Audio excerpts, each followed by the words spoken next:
It is an amazing story of survival. An 80-year-old woman who was beaten, tied up, and left for dead inside her own home. One day after facing her alleged attacker in court, Kentwood's Betty Oosterhouse talked to 24-Hour News 8's Ken Kolker about how she won't let the attack or the attacker dominate her life.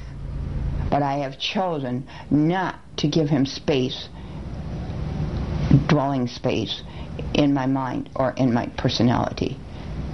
Meaning what, exactly? Meaning I was victimized. I'm not a victim.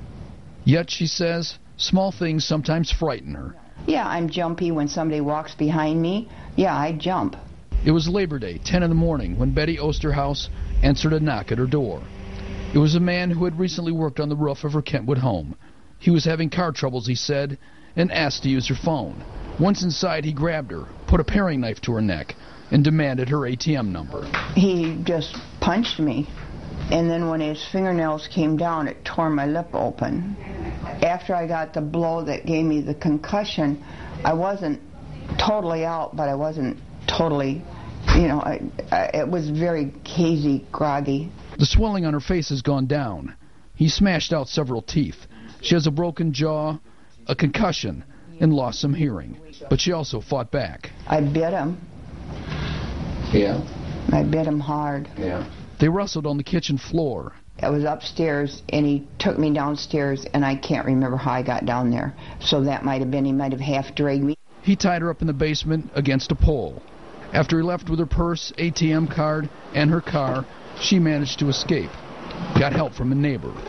She was out of the hospital in 48 hours. Relatives have said they're not surprised she fought and that she survived. They describe her as feisty. She does 150 to 200 sit-ups 4 or 5 times a week. Since the attack, friends, family, and church members have sent flowers, cards, and letters. And recently, a surprise letter. This is a letter from his parents, which is heartbreaking. Whose parents? The suspects? The suspects' parents, yes. And it's heartbreaking, and I feel very sorry for them.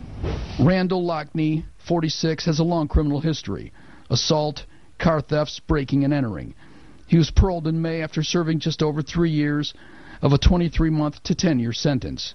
Now, nearly a month after the attack, Betty Oosterhouse looks back with amazement at the calm she experienced as it happened. I had no fear, and I experienced no pain.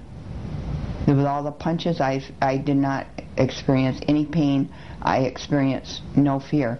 The only thing I wanted is get him off from me.